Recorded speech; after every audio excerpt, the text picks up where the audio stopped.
Works meeting to order. Phyllis, if we could have roll call. Cam Collier. Here. Bill Carbach. Here. Ken Meyer. Here.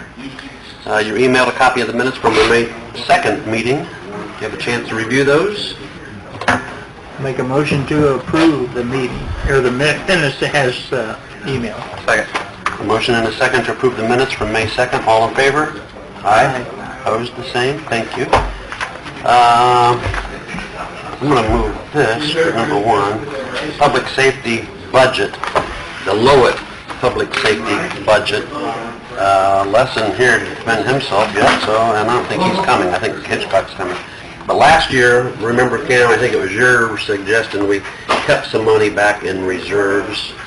And Phyllis asked me the other day what our plan is for this year, if we want to do the same thing. I think we do, personally. Do you recall, Phyllis, how much we...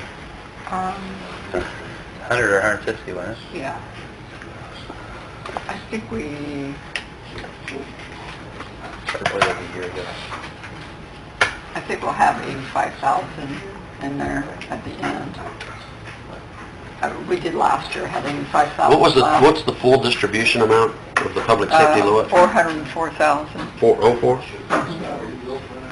And then the bulk of that went between the police and fire, right? And you're saying 85 was kind of set? What's left? Okay. If they spent everything in their appropriation, there'd be 85 left. Okay. And they didn't spend everything, but... And the amount next year will probably be similar? Mm-hmm. Was the 85 the amount we came up with, or was that... Well, it was supposed to... I mean, that's if they spent everything. 100? About 100, I think is what we talked about.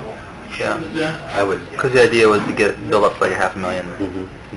Yeah, in case we have a big purchase, like a fire truck or whatever. It could come down the pike in terms of some of these expenses, even that we talked about today. Mm-hmm. Absolutely, and that's because that would be public safety issues. Mm-hmm. Yeah. So, could I have a motion from the Board of Works that on the Lowett public safety funds that we divide again between police and fire, however, that we set aside approximately 100,000 or whatever we can make that the form of a motion? I'll make a motion to allocate $100,000 set aside for future purchases through Lowett. Okay. And for the rest of it to be divided accordingly between police and fire. Thank you. Second. Motion and a second. All in favor? Aye. Opposed, the same. Thank you. Melissa has, I think I can do this at this meeting rather than a council meeting. I had it on the council agenda, but Melissa, a few weeks ago, we all talked about closing the alley over here, and that's all good to go now. And that was all.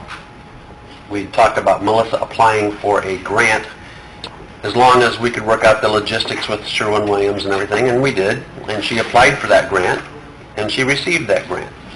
So we have a $5,000 grant contract that we need to approve this evening. Is this the contract right here? That is the contract. This would be between the City of Decatur and the Indiana Office of Community and Rural Affairs. Is that mic on? I turned it on, Okay. so I think it is. The grant amount is $5,000, and it would go toward 2 bollards that would close off, one each that would close off the end of the alley permanently. Again, it would have a key, so I could go down and easily take it out, put it back in, should there need to be something in the alley. And then we would like to use Alex Mendez to create our first piece of art for the alley. The rest of the money would go to him for artist fees. There was a matching component, and we were able to match that in kind because the city owns the alley. So Makes it easy. there's no money out of pocket from the city. It's the use of the alley that was our in-kind contribution. The grant, they want this to happen quickly so that we'll be able to draw down the entire $5,000 at once. The grant agreement indicates regular reporting that we have to do to make sure that we're on track. Do you know language from Okra? So we would have to have everything done. The grant period is 6 months, so by November we would have to be complete with our work. What, is there an idea already what art? Is it a question right out of my mouth? sculpture? Is it a painting? Is it a... Alex in keeping David Smith in mind and the stainless steel, and that we really don't have anything permanent in that medium, he would like to do something with that in mind, that medium in mind for the alley. Something stainless steel, something when you walk by Millennium Park in Chicago, that's the beam, that there's a reflection. Something very interactive, so that when people come down, that it's their photo op, and that you know that they've come to Decatur to take this photo. So does that impede traffic as well? Yeah, is that something that can be, well, actually, when we say traffic won't be allowed, right now, the only person that really needs to use that alley is the owner of the wings, wood wings. Wood wings, and then Jeremy had mentioned in the last meeting about AEP being able to navigate that alley when they need it to. So, working with Alex, talking with AEP to make sure that everybody knows who needs to get through where, and if the flatter he can make that to the wall right now, the better. Okay, so that's the idea, is that, so that you could, if you remove the bollards, you still had... Yes. Okay. I think we would put it more towards the middle of the alley, so that if there needed to be something pull in on either end, that they could... But it won't be freestanding, it will be fastened to one of the walls? Correct. As far as we know? Okay. But it's still give enough space for a vehicle to get through. We know that it's a narrow space, and if we can allow for that as much as we can, we will. You know, if we're going to make this alley a pedestrian alley, I want it to be pedestrian friendly, of course with the parking lot that'll go back there eventually, that will really, I think, make the need for that alley be pedestrian. But long term, you know, we either lean on the owners, the Steels, and I think it's either Paul or Chris, Paul Frode owns the Wood Wings building, about the condition of their walls, or we partner with them, and I mean, there's some tuck pointing and whatever that needs done on the walls, and we believe that Sherry Steele's, the Home Place building, is a little better shape to attach something to the wall. We've spoken with Sherry, and she's very okay and for this kind of improvement. And there's no reason that would fill a facade, right? Couldn't they be part of the facade? Who's they? Well, either building two owners. building owners. Couldn't that be part of the facade program? Couldn't they apply for, maybe if you're looking at ways that you can partner with them? Certainly. I mean, that's still a facade, so... What about lighting? Right now, is there any light in that half a block? I don't think. I believe there's one, kind of like a street bright light on a wooden pole, nothing fancy, but Well, thinking about a future amenities to the alley, if there was string lights or something else, this is the first step in starting. And would that be something that we would likely task Main Street with, or could be? It would be in their wheelhouse, yes. Yeah. The first issue would be taking care of AP and making sure that they're happy. Can they drive through More there? important than... And that they know if they need in there, the Ballard key is, where to get the Ballard key. Right. Well, especially if they need access, if they come from the east or the west, you know, to get... Is this just a one They know where to go. It's not from First Street to Third. No, It's just from the alley to Second Street. from the alley. Okay, let me ask you a question, Melissa. I was just looking at the contract, and in Exhibit A, it says that a bollard will be positioned at each end to indicate the alleys are strictly. So, does the alley, is it partly in the block between First and Second, and then Second and Third? It's, if you pull off a Second in the alley here, over here, Okay. and then when you get to the back alley that runs behind City Hall, Yes. that's where it ends. Okay, so it's a half a block is what you're saying? Yes, the half Okay, block. between First and Second? It's between First and the alley. 1.5. Yeah, okay, well, yeah, okay. We're not extending all the way Okay. to First Street, it's just where those buildings are. Did you say then that the bollards are going to be in the middle, or are you talking about just moving them in slightly so that somebody could turn in and turn around? Is that what you're saying? I don't think we've decided that yet. That would be up for discussion, and I think Jamie would guide us on the correct placement. Okay, I didn't, know because in the grant budget summary, it talks about 2, so I didn't know if that was required, because that's what the grant was We approved for. decided to include those so that people did know that the alley is closed. We don't want them to barrel through and damage a piece of artwork. Right, okay. We probably, at the right time, should post, this is a pedestrian alley, you know, no vehicles allowed. So we need to approve that? Yeah, I just looked it over. It's, a lot of it's standard language that comes from Okra. And they switched to everything is signed electronically online. So I have a username and password that I would go in and say, we agree, and I type my name and date, and then it's forwarded on so we can get our 45 days from now, we would get the $5,000. Okay, so is this for Phyllis to file? Sure. Okay, I don't need to sign this because No, you're going to I'll sign sign it it electronically. Okay. So is there a motion to approve the contract and authorize Melissa to sign it electronically? I will make a motion to approve the contract and authorize Melissa to sign electronically. A second. There's a motion and a second. All in favor? Okay. Opposed, the Thank same. you. Thank you, Melissa. Next thing I'm going to discuss would be the 4th of July. Adam McGee was in to see me, and he questioned the traffic because of the NDOT project, and I said, regardless of traffic, we're going to make this work. We're going to have the fireworks. He will only do them if we can have them at the Jackson Street site, okay? Because they already have the things in the ground to shoot them off, and routine them, and they're trying to change it from 1 year. He just says, I'd be better off not to do them at all than to try to move. I said, we'll make it happen. We'll work it out with NDOT. So at our progress meetings, the last 2 meetings, we've discussed the project and where they're at. Right now, this past week was when they were supposed to have started Phase 2, and they're about 2 weeks behind. So they're anticipating Phase 1 to be done right about the flip of the calendar from May to June, somewhere between the last couple days of May, first couple days of June. And then Phase 2 will involve being Limberlost Trail and East Monroe Street will both be closed. So Jackson Street will be the only way across the river. Phase 3 then, excuse me, let me back up. Phase 2 will last 4 to 5 weeks. So flip a coin, they may be done, they may not be done. Just count it up. Yeah, we have to plan that they will not be done.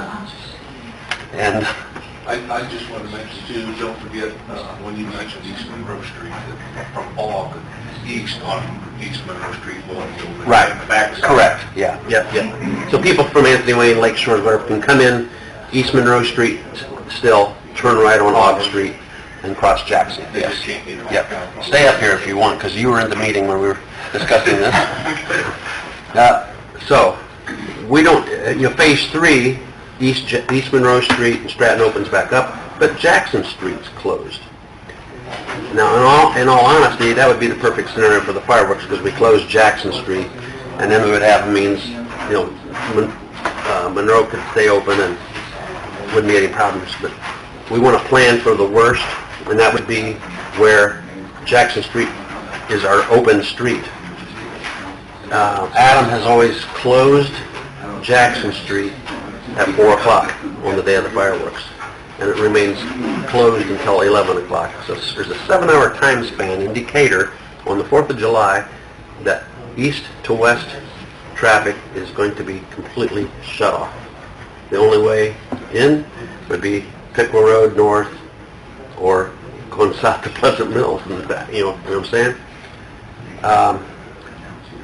At our meeting the other day, we pretty much discussed telling Adam, and I haven't done this yet, but I want to bring it up to the Board of Works, to keep the music and all the festivities on this side of Jackson Street, on the south side of Jackson Street, so that we can keep Jackson Street open longer, and maybe not even close it until shortly before the actual fireworks. Um, That's just too long to cut off Decatur. In the case of an emergency, we will have police, we will have fire, we will have EMTs on the other side. We always do anyhow. And should someone from Lake Shores or somewhere have an emergency and they're coming in East Monroe and it's an emergency, we will have personnel at Aug Street, we'll have personnel. NDOT said they could allow an emergency vehicle through East Monroe Street and down Monroe Street. They can have one lane. But they wouldn't advertise that. But they will not advertise such. They don't want to open it up for the evening. Just emergency. But you know, we can't even promote that, hey, any emergencies, you can use this. It's just by chance. I don't like the whole situation. We're stuck between a rock and a hard place. Yeah, we kind of are. I mean, parking, because most people park at the Riverside Center, right? Well, they also have vendors, and at least along the roadway there, you know, at the north end of the lot. The next, And there'll be some construction or the pipe in the grass area over there. And the next thing would have been over at the old Gerber's building for parking. And they talked about walking across there at the bridge where the greenway is, where it comes across there. They could walk across there. Put signs there to promote them to walk across there. the other thing we could do is so that people can still pull their vehicles over to Riverside Center and park it right along the street like they have in the past, would be to let everything at the Riverside Center just as it's been in the past, but to move his pre-firework functions to the chamber lot. That's what I was just thinking, like, you got that whole lot. You could have the band in the chamber lot, you could have all the speeches in the chamber lot. You know, Except that's if everybody goes down there, then that's going to be quite a commotion to come back over for the fireworks. So I was thinking maybe, We have time, okay? I just wanted to bring this up tonight. Likely we'll have to have a meeting with Adam, you know. Why not try to make that all the parking, chamber lot? Try to get as much parking there as you possibly can, and they could flow into, I mean, even to this lot back here, right? Mm-hmm. And then all the festivities and all that stuff can be happening at the Riverside Center. Tim's thinking, I can tell. Well, I'm trying, okay, so, okay. That way you could come and go from the west.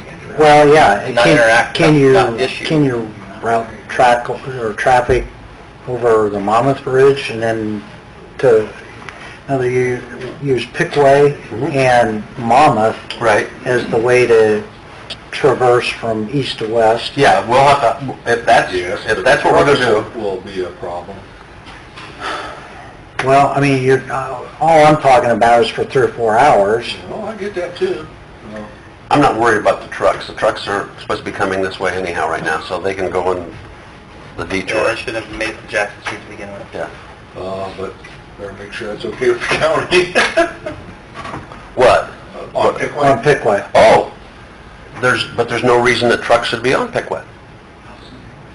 They shouldn't have gotten that far. They shouldn't have gotten that far. If they're on that far, they should be cited.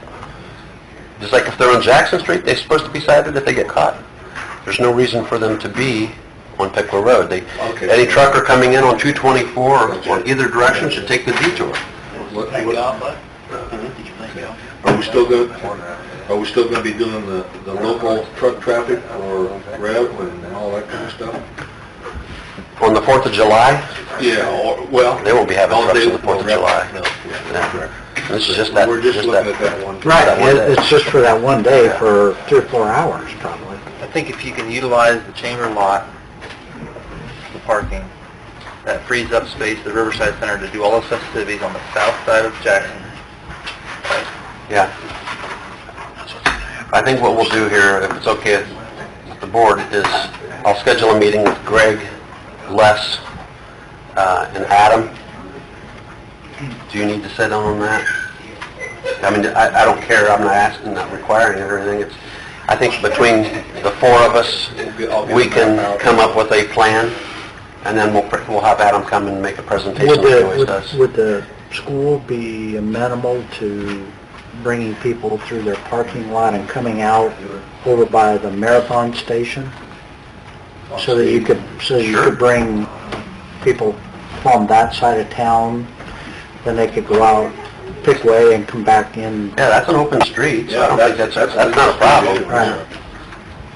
It's just the inconvenience of it more than anything, but I still have the little thing in my mind that what if there's an emergency?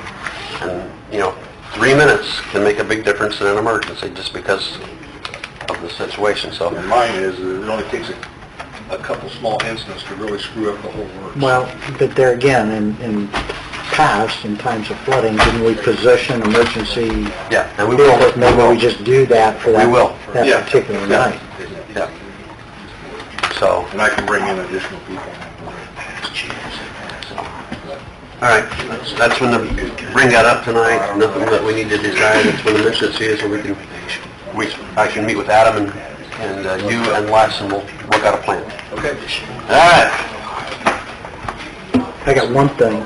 This came up, a business owner approached me the other day, said that he's noticed in the Democrat parking lot and even over at Charlie Boone's ice cream place, on a couple occasions, cars go across the sidewalk, down the curb, and onto the street without pulling out to the intersection or, You mean from the Democrat parking lot? yeah, they go out of the parking lot, right across the street, down the curb, and go onto Second Street, instead of going around and coming out to the intersection of Did that used to Jefferson. have a cable across it or something? Yeah, they used to have something there. Anyway, the concern was raised that it could pose a risk to pedestrian, bicycle traffic.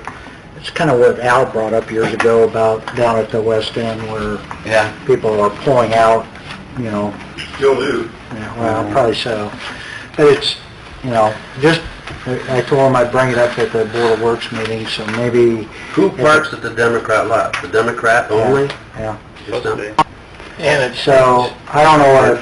and some attorneys. No, No, no? Really? no, we have our own parking. I'll say something to Jesse. Yeah, and, maybe we say something to Bob, just to remind people that, Uh-oh. that's not appropriate. This is the latest Democrat news. Oh, Meth. I haven't seen Huh?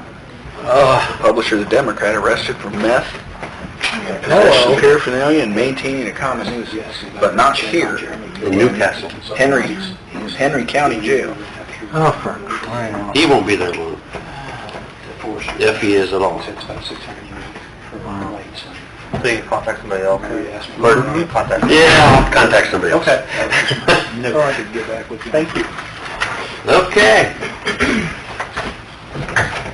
Interesting.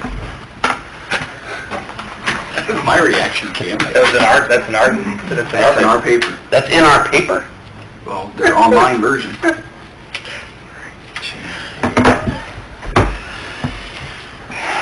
right. Welcome to Decatur. Okay, the rest of the Board of Works meeting. Like your own people. Yeah. Take one and pass it down. 1, 2, 3, 4. 1, 2, 3. And I get one. How about that?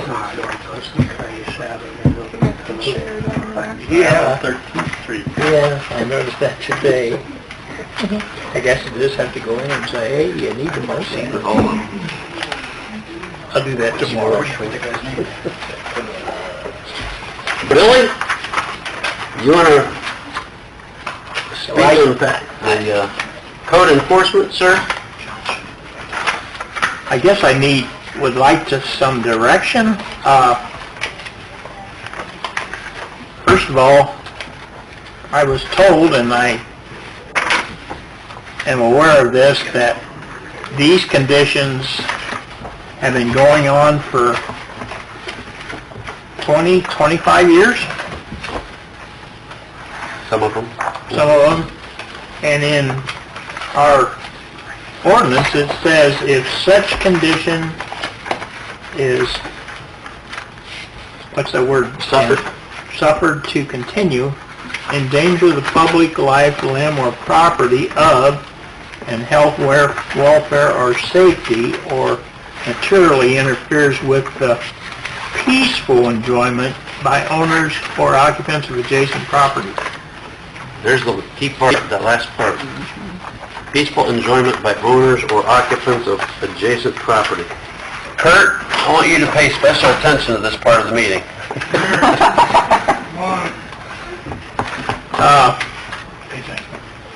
This whole thing started last year, and I told Ken about it. There was a home on Harrison, and I should have that house here, that the people next door were trying to sell their home. Or, I'm sorry, Marshall. Marshall Street, yeah.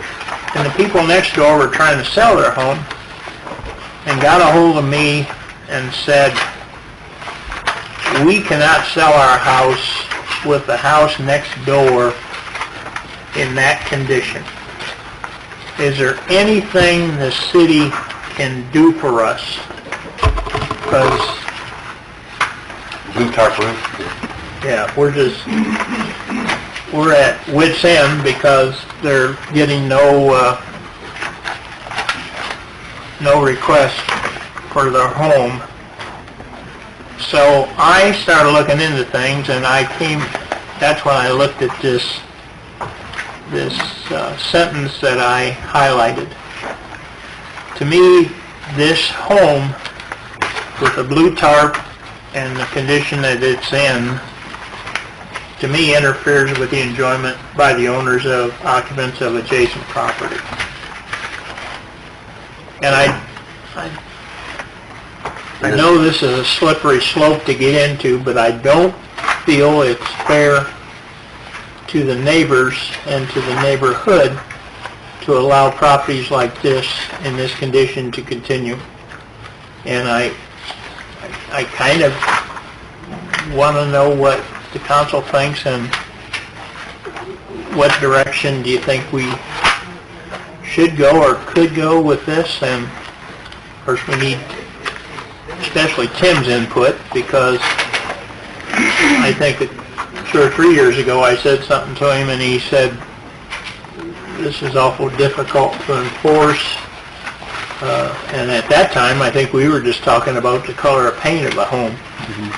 And he said, they've had battles like this in other cities, that if somebody paints their home pink, and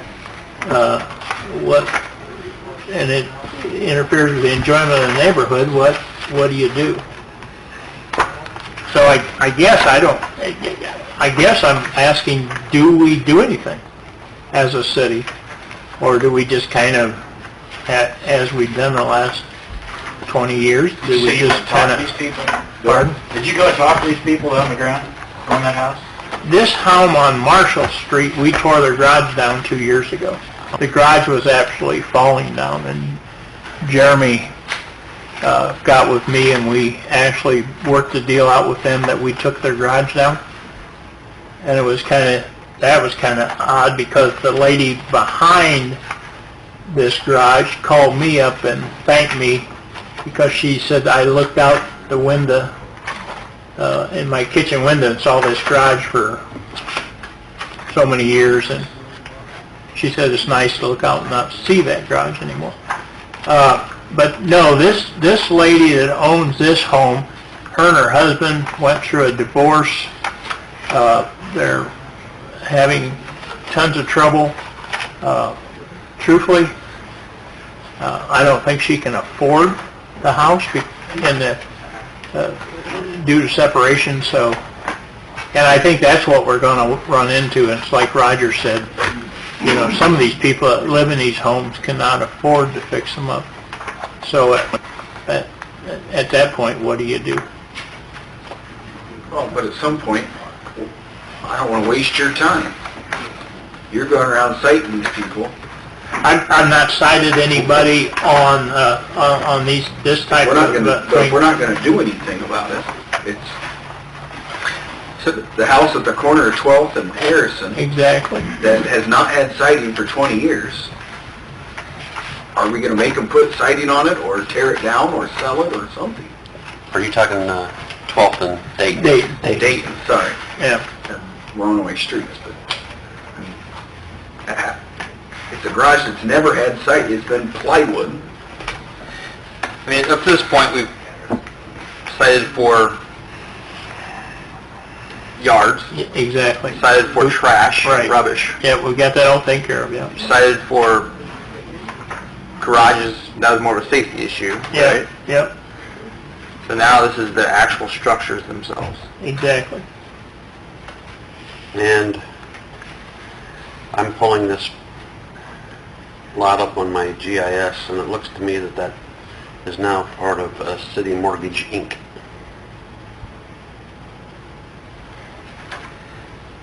So, maybe this person lives there, but as far as owning it, Well, this is just a few samples of homes, because we have, for example, we had the home down here, Ken, on 3rd Street, that's, that people just walked away from, and the guy just passed away up in Michigan, and his boy, we got with his boy last year, because they failed to mow and whatever, who, can't think of the guy's name right now. where? On 3rd, right? Shire Oh, yeah. Exactly, thank you. Yeah, and they just walked away from the house. All the windows, I think, are pretty much busted out now. Hitch called me up on that one and said, what can we do about that? So, Is that still in his name? yeah. Seriously? So all these are just a kind of a sample. There's more homes around. I guess I'm just kind of asking for a direction, or what do you think, how should we go with this? And two of these, the owners are from Cheyenne, Wyoming, Yeah. and Houston, Texas. I'm sure, Mark. Yeah, Well, Kurt and I talked about those today. We don't, yeah. I think we owe it to our community to do something. None of us in here want to live next to a home like the ones in these pictures, and Do we have complaints on file from surrounding property owners? The only complaint I have, that, and I don't know if we have it on file, that was the one where they were trying to sell their home. Well, the reason I ask is the statute anticipates declaring a property to be a nuisance in the second part of what you've highlighted, if it materially interferes with the peaceful enjoyment by owners or occupants of adjacent property. So in order for that to be raised, they have to complain about it. Otherwise, we're initiating it without any basis to say that it's materially impacting adjacent property owners. So if people want to complain, then we may be able to do something about it. Well, then we have to notify them and let them know they can complain. Oh, okay, but let's take this to a little further, like kind of logical conclusion. What happens if they do If they complain? do, and right? we So initiate it. what are we going to do? Well, With trash, we Yeah. would go in and we would clean it out and we Right. would give them the bill. Right. What are we going to do here? You We're not did- going to go and fix their property. The only thing you can do is go to the court and get a court order directing them and seeking a penalty or a fine, which most likely they're not going to be able to do either. So then we're still left with the same situation, and we really haven't done anything. So I guess it kind of goes back to like the Cottonwood Estate. Like this is somebody's home. So I guess in my opinion, that like, is there another solution that we have as far as providing, not us, but providing assistance to get them where they need to be? And if it's an affordable home issue, I think we have affordable homes available in our community. I mean, is there a way that we can help move things in the right direction? Can we, is there, I mean, Habitat for Humanity does, I don't know if there would be charitable entities that could get involved that perhaps could provide assistance to these properties to the point that it would no longer be a concern to the city. You're talking about, in the one case, re-roofing, and that's not a cheap venture. The siding, That's just what we can see is wrong. well, I understand. I think maybe though a turning point could be the house you described where windows are knocked out. Well, that goes more under the first element, okay, which is that, you know, the condition has reached a point where it potentially endangers public life, limb, or property for the health, welfare, and safety of the general public. Right. That's a little different, and it's a different test. And that's what I mean, that turning point really Right. is there. do we know that people are actually living in these? Well, I guess my In question is, in some cases, I know they are. Yeah. can we, isn't there, like, you could give them a citation, just like we did with the people that had all the trash in their garages? They came before us, most of them cleaned it up. Granted, you're not going to get them all to clean it Yeah. up.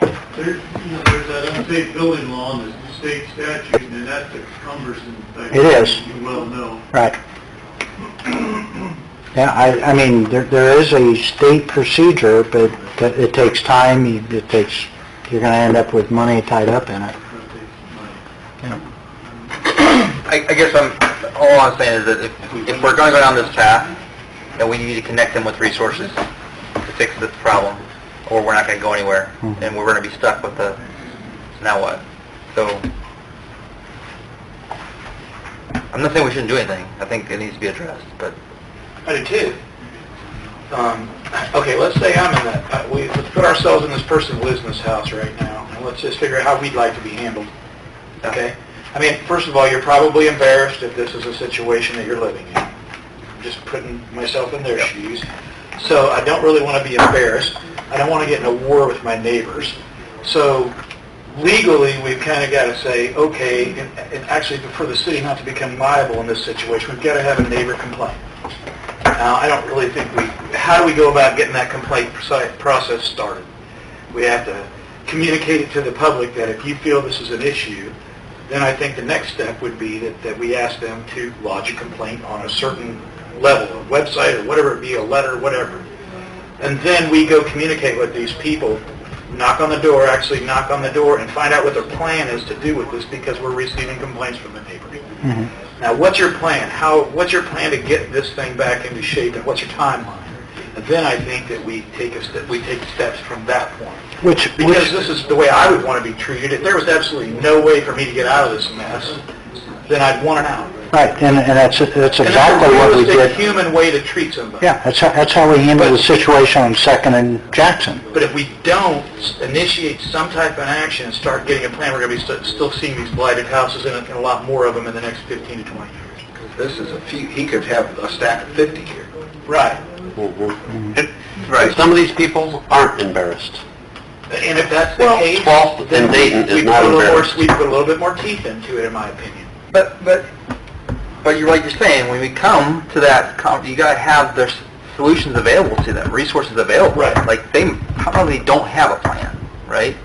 And if we just say, well, we're going to hold you to the fire, I mean, we got to do something. No, I know you didn't. I know. I'm saying that's what I'm saying. We just need to have part of that conversation has to be, and here's resources available to you, if there are. I don't even know what there are.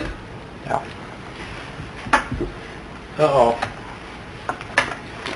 You know, I know some churches have gotten involved and helped out.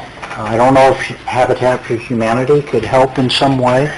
They're probably limited in terms of how they have to operate and what they can do. But maybe they know of some other resource that could be made available. I think we can check into that. This home on Master Drive, for example. Yeah. This home sets right in the middle of the neighborhood. Yep. Of homes that are Which one's this one? Master Drive. well taken care of. Yeah, all around him's all nice. Our pastor, the pastor we had previous, said Well, we like to help the neighborhood. Is there any home we can help on? And I gave him this one. Yeah, if we could get an organization that to do a simple scrape job and paint job would. Well, last I knew, that guy had about 3 jobs. But it might be. Do you know, any of you guys know him? I won't say the name out loud. No. Grant? He's what? The last I knew, he was a working guy. I mean, He just doesn't care. he just doesn't care. I don't know enough. He's not about embarrassed. that to- He has a job. He but can do that. If it's something you feel like is worth Well, exploring. isn't this something similar to what we did with the stone? I'm trying to bring up conversation that... I understand. As a human being, I would not want to disrespect this person, but if they were just ran into bad times. But if they absolutely do not care, then we have to initiate action and say, look, this is the case. All I know about it. I think education and helping and... One thing that's And have some of these people complain, with minor and it repairs, felt, inoperable, and okay, I complained 20 years ago, I complained 10 years ago, nothing happened. But they still being that mortar and mold. Oh, I keep complaining. remediation. So I don't know that it gets... You're either expected to paint your house Problem, but or side your house. there could be other I mean, that's the expectation of the homeowner. activities. But if you run out of pride or whatever, money, it Well. could be hard times. Yeah. But it could be Could we draft some type of a letter, kind of like we did smart to know the circumstance. these other places? Just ask the people, you know, what is your plan? We've noticed it's been like this for years. What is your plan? To finish the exterior of the house? Yeah. The response is, my husband died. I think if as a city we could gen a letter up and just send it to these people and say, hey, your home is in disarray, and we as a city would like to know what your plans are to That chills? Yes and no. to do something. I don't know. Just, I guess I'm She owns it, open for discussion here because and we should move forward with cleaning it up. She obviously must not be embarrassed. Yes and no. I'll talk to you about it. I don't know. I agree with Cam. This is kind of a tough deal to do. And like Tim said, is there any complaints? Well, truthfully, I think, like Matt said, people have complained about these homes. And as a city, we haven't done anything. It's kind of like at least last year, we started moving on heavy trash and debris in yards. I mean, we're starting to move on that, and we have an option to, Probably. you know, to go in a farther direction if they don't cooperate. I don't know. After we do, we can... You can modify your code, but the issue is then, How do you enforce how do you enforce it? Yeah, are you going to condemn the home? And if the interior is livable, it's kind of like what we ran into with the Cottonwood situation. If the interior of the home is livable? subject to occupation, the exterior of the home isn't grounds to condemn the home. Now, it could be a nuisance if it's impacting surrounding property values and people are complaining about it. Then we could try, but even then, I'm not sure what you can do to force people to do something that they don't have the means to do. So, Where do we start? We were talking on sidebar over here. I think your idea, I think what we need to do is we need to make the people aware that they don't have to live next door to something like that they can log I hate to say a complaint, but at least share their opinion on it. I don't want to create Hatfield McCoy neighbors throughout the city. That's not what we really want to do, but we want to make sure that people have an opportunity to sell their homes and live in a respectful community. That's our goal, right, as a city? I say that you go maybe possibly when you're out there, you go discuss and say, does this seem to be something that makes you uncomfortable? Because I'd really like to know the neighbors. and then possibly knock on the door if there's somebody home and find out what their plan is, plan of attack, to maybe take care of this. If they cannot see it, or if they just don't care, then we need to kind of know that. If they have complaints from the people around the surrounding neighbors, then I think that we should bring it into a Board of Works. We should call them to a hearing. I don't necessarily think we need to fine them, but I think that we should ask them to come to a hearing, and if they don't show, then we start becoming more aggressive with them.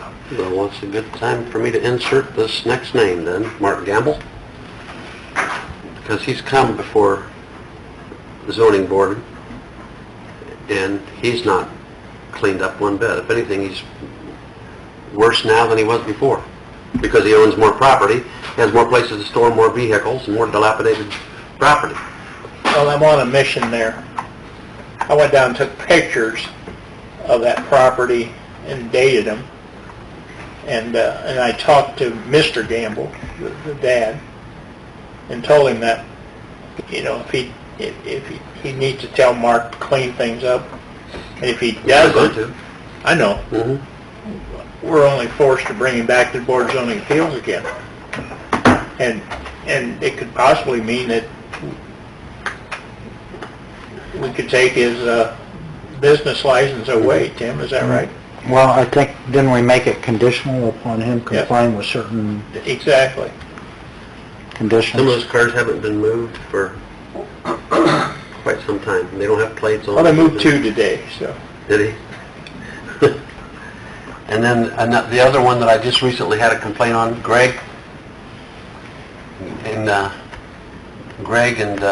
Bill, that I just had a complaint on, was on Dirk Street, Mr. Mendez.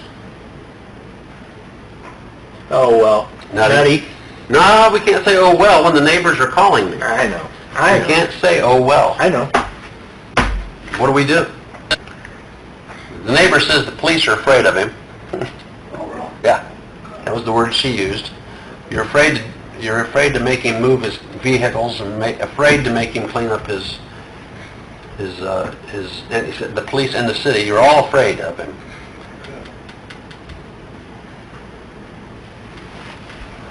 Him? What do you do about somebody like him?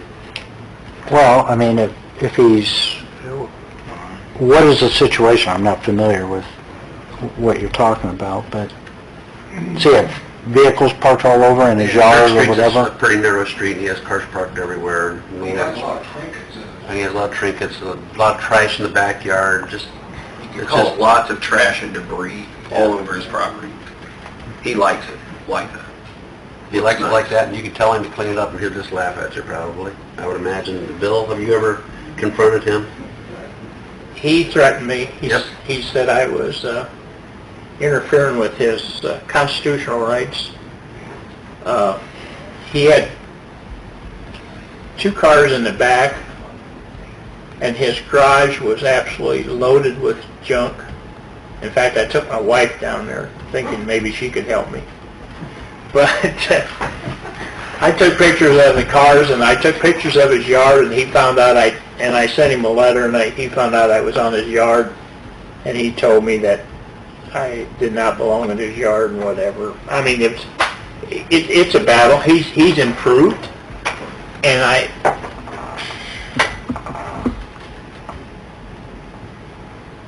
don't know. Like I said, I just, a couple days ago, his neighbor called me. I know. So she. What do I tell him? Fun to be me.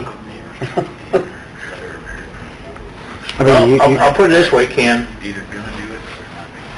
He's living in the Taj Mahal compared to some of these properties. I mean, and I'll... It's just his disrespect for Exactly. everyone around him. Right. He disrespects authority, period. Yep. Total disrespect for authority. Well, the neighbor, him and her were fighting one day when I was down there. She called me up, and he accused her of trimming the street, the tree close to the street. He accused his neighbor of doing it. And I got them together, and I said, no, if anybody trimmed this tree, the city did. It's not your neighbor. So it seemed like they were harmonizing afterwards, so, yeah, It is a very sensitive issue. this whole thing is, I had a guy in Kroger, as I was shopping, he said, "Are you the Dyer kid?" I said, "Yes, I am." He said, "I want you to know that you people on council killed that old man." I said, "Who are you referring to?" Yeah. He meant down here at the Craig Went In. In this guy's opinion, by exactly, pushing that issue, we set him, Now, I've had multiple people tell me how wonderful that looks, that it finally got to a new owner, that it's cleaned up. But to some people, it's very sensitive, and we're absolutely overstepping our boundaries. And they don't have a clue they don't have the facts, so you just have to ignore that person, I guess. well, I told Mayor Schultz, back when we were really going pretty much aggressive to have him clean things up, I finally stepped aside and I said, "John, we're damned if we do and we're damned if we don't. So you just might as well leave it play out." And of course it did, but But, that's a situation where it was law rubbish, it was that type of thing too, but there were complaints, and it was easy for people to look at, and to drive by all the time, but how is it really any different than Well, these situations? it's a little different because in that case, if it's rubbish on your yard, they can be cited for a nuisance. If they don't clean it up, we go in, we clean it up, and we can file a lien that ultimately we can collect. In the case of somebody's residence, are you going to take over their property? I mean, boot them out, to condemn the house? Can you find them, or?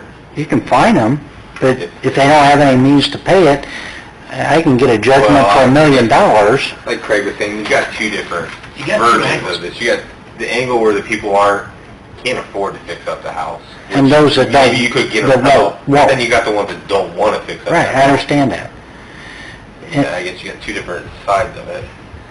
My opinion is there's two, once you get to a certain place, you either got to go direction, this direction or this direction. Like I said, you talk to the neighbors, you talk to the owner, you write a letter and make them appear in front of the Board of Works to explain the reason why they're not taking care of their property. If there's a particular reason that they need help and we need to look into some way to get them funding and need to get some volunteers or some people to do it and fix their house to where they can get back on their feet again, I'm all for that. And I'd be happy to look into trying to find some help for that. If they if they bow their back and just want to fight, then let's just go. I mean, I don't want to live here. I don't want my kids to come to this community and see 40 more of these blighted houses in the next 20 years because we did nothing. Right. I mean, I'm willing to help those that want to be helped. And I'd like to, If those that don't care, yeah, do we really need them here? I'd be curious, and I'll check this out with some other city attorneys around the area, because I'd like to see how other communities are handling it. Fort Wayne's got a pretty significant group of people that get involved in it, and that's a whole different arena up there, the way they do things. But I'd like to talk to, maybe a community like Bluffton or Columbia City, and talk to a couple of them and just see how they're handling this kind of a situation.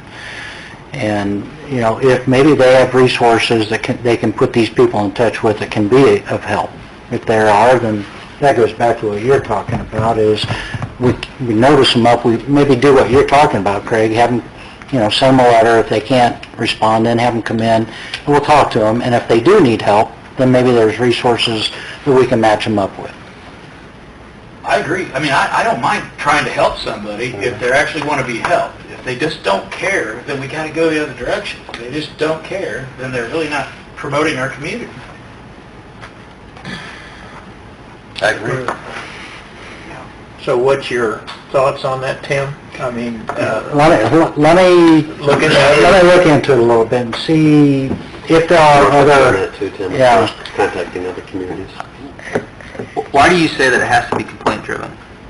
the latter part does. If you're talking about if it materially interferes with the peaceful enjoyment by owners or occupants, because they're the ones that have to raise that issue, they're the ones that are directly impacted. We can't look at it and say it is. that we're part of this community and I would say that the first part clearly that's something that we can look at. Right. And we can bring up on our own. It's that last sentence that I really think has to be driven by adjacent property owners. They're saying, this materially impacts my ability to enjoy my home in our neighborhood.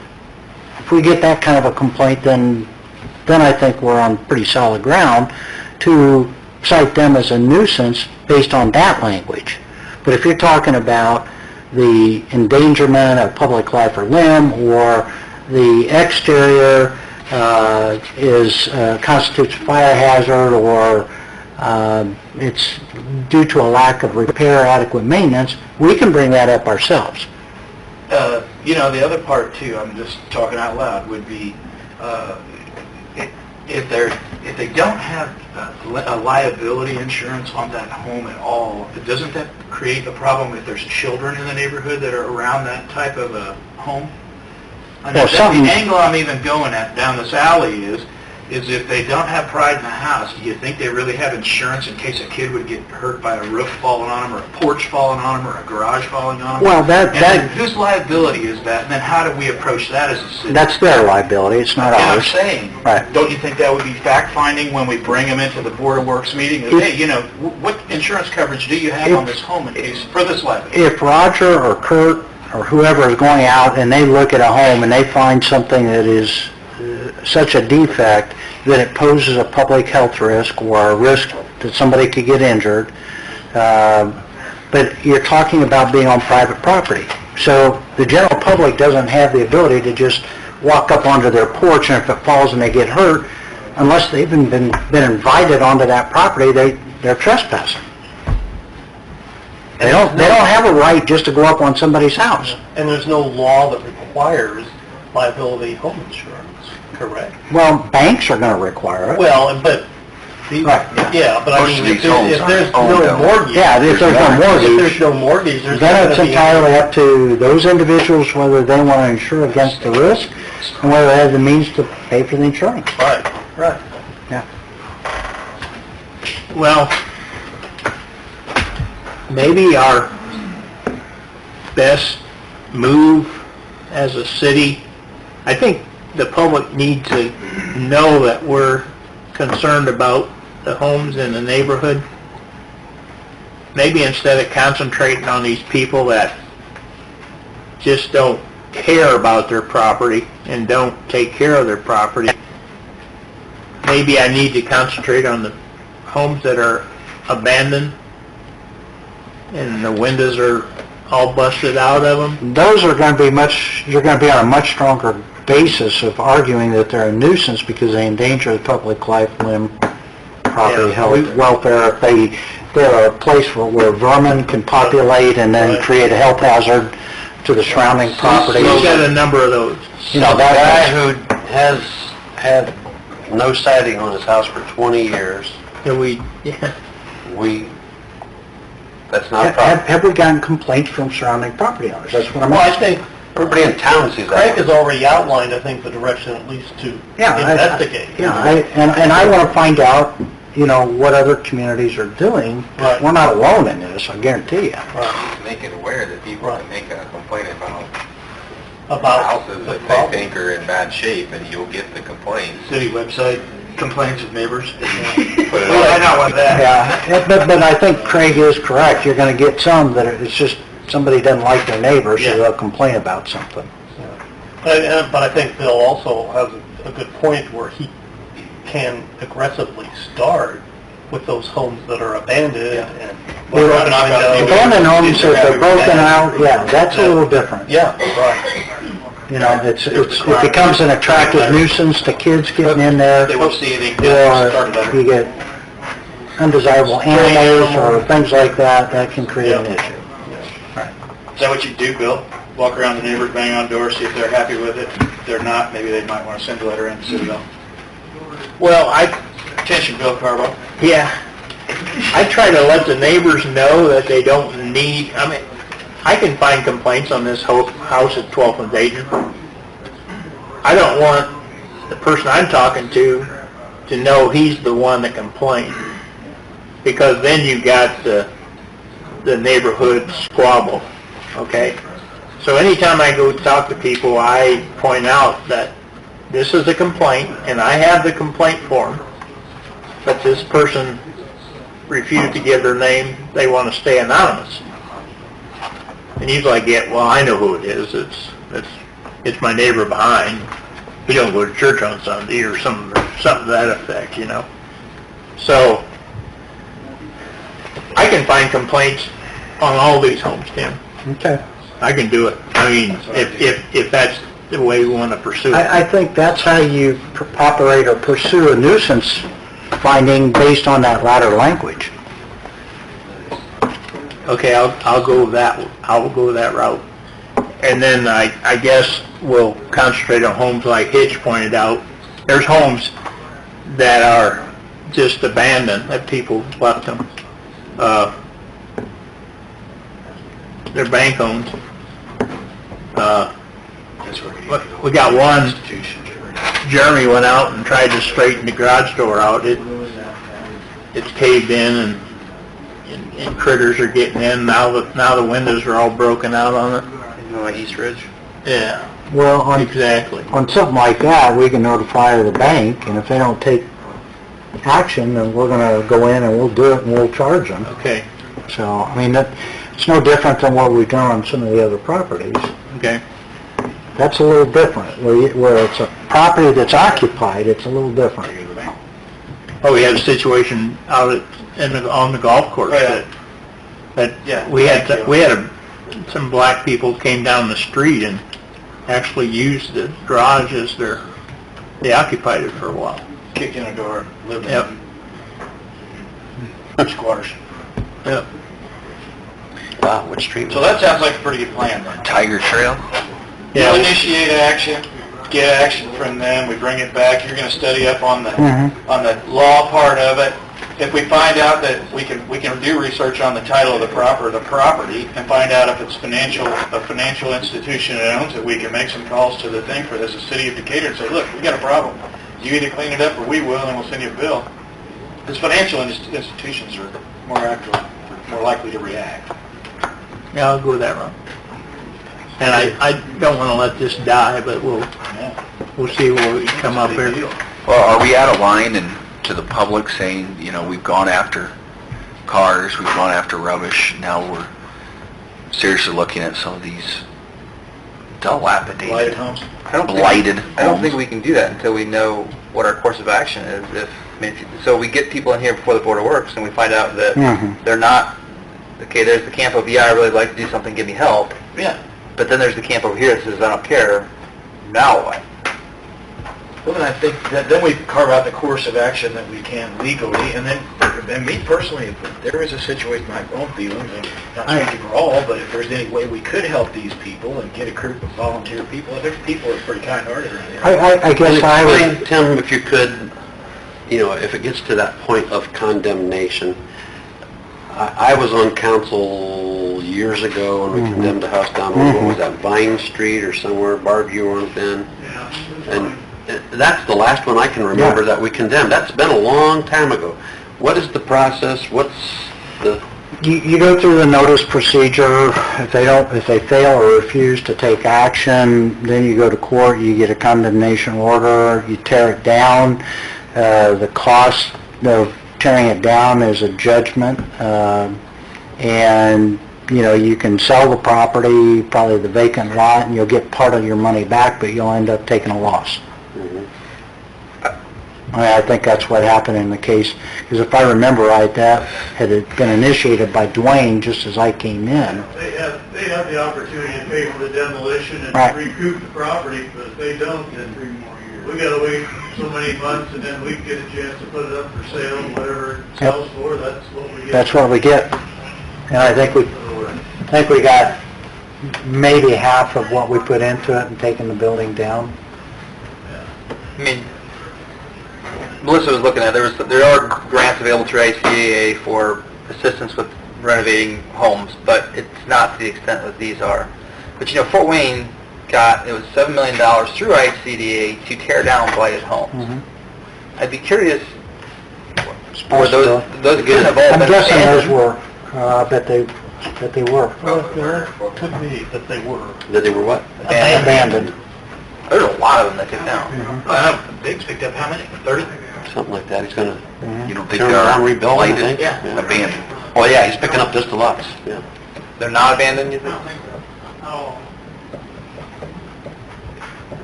Yeah, you're right, because now he's building. No, he's doing part of that as the tax credit project. But I wonder if the city, part of that was like, we're gonna buy it from you, and Well, I think we could really set up a group to fix up some of these that want to be fixed up. I think the problem you're going to have is the ones that don't want to do anything. And you could get donations, and some of these, it looks like a lot of work to the normal person, but you could have something looking nice in a couple of days. Oh, A absolutely. couple $1,000 and Yeah. some volunteers. Right, right. But I don't think the ones that need help are going to be the issue. I think it's the ones that don't want to do anything. Exactly. That's going to be your battle. Of course, you also don't know what it's like on the inside either. But that's not, That's a whole okay, so, Yeah, we don't have the right to just walk in and... no. Charlie, you should start flipping home. We get those two guys from Fort Wayne area and start flipping down here. That's right. TV show? Yeah, the HGTV guys, yeah. from Fort Wayne. So let's, Tim and I can work with some other municipalities, see how they tackle the same issue. And in the meantime, Bill, stay focused, stay on it. Please stay on Mr. Gamble. You say you have a little bit of a plan. You can fill me in later. And if he doesn't, I'm adamant about bringing him back in here. Exactly. Yeah. And I told him that. Yeah. I said, don't push us to do that, because if we do, it will Now, not... how many times have be we said that to him? We've said that to him. I've said Well, that. yeah, but at least we got him to come in front of BZA and get some type of permit to run a business. I mean, for years, we didn't do anything, so, And yeah. that one we are getting complaints on. Yeah. Next door neighbor, every time I see her, says something to me. Well, it's And the now, same, and now, who's your pattern is, yeah. but, It's the same thing with Mendez. There's only one, and she has a right, but there's only one neighbor that's complaining, so, but that's fine. And I'll address that. I'll go look at it, but, okay. there's 18 homes right now that I'm taking pictures of that have junk, trash, and debris, and I guarantee you, all 18 Don't care. are worse than Mendez. Okay? So I respect the lady, her concerns, but I think we need to address the ones that are Start bad. with the worst and work up. Exactly. I mean, we've got a home, and Matt and I talked about it. In fact, I went and took pictures of it today. They've got a wash machine and 3 TVs sitting out on their porch, and a total mess in their backyard. But, yeah, it's a battle. Okay. Tim, did you have anything, Board of Works? Else you have anything? If not, I would look for a motion to adjourn. So moved. Oh, wait, Whoop, one thing. withdraw your motion. I withdraw my motion. Okay, previously, we had entered into a contract for GIS professional services back in 2012. And I believe recently there was a request for a pay increase for Ethan. In the past, the way the contract is set up, we agree to pay 50% of his salary and benefits, as well as 50% of the fees related to the software that is used. And this is kind of a combined position with the county, and he performs GIS services to the tune of 20 hours a week for the city. And as I understand, there was recently a request made to the county to increase his salary. They're willing to do that, provided that the city weighs in and approves that as well. The way I understand, and the way the contract is worded, we automatically agree to pay 50% of whatever that is from year to year. So if that increase goes forward, as long as we have sufficient funds appropriated, or an additional appropriation is approved if that would be needed to fund it, then it's fine, and they can go forward. In talking with Phyllis, the funds that we have appropriated for this position are adequate in 2017 that we could absorb the pay increase that's being proposed. We may need to look at whether that's going to be sufficient in 2018 or beyond, because I think the problem that they're running into is that there are an awful lot of job opportunities out there that pay significantly more for somebody with Ethan's background than what the county is currently paying, and so they're concerned that they could lose that person, and they don't want to. So they're trying to move that up, so I anticipate that there could be additional requests for a pay increase in 2018 as well. Yeah, I think to a T, if you ask any of the department heads if Ethan is worth investing more money in, I think they would all have his back. He's more than a GIS specialist. He's also somewhat of a IT person for the city. He's helped Phyllis, he's helped all of us a lot. So the Board of Works is the party that entered into the agreement, and I guess what I would ask is that the board authorize or approve the increase in pay in light of the fact that funds are already adequately appropriated to cover any pay increase. So moved. Second. All in favor? Aye. Opposed, the same. Thank you. Thanks, Tim. Got that out of the way now. I have that on the council. Okay. One last thing on the council. If it would have come up in council, I mean, I think, Phyllis, do you know the exact amount of the pay Increase? did they say? I know what they're taking him up to, but I don't know what he's I making know now. it's taken up to, I can't tell you right Okay. off the top of my head. As long as we're not doing any kind of an additional appropriation, it really doesn't require council action, so you've already appropriated sufficient Already funds. appropriated, yeah. Okay. Ken, would you like to make that motion again? I'd like to make a motion to adjourn. Second. Second, all in favor? Aye. Opposed, the same. Board of Works is adjourned.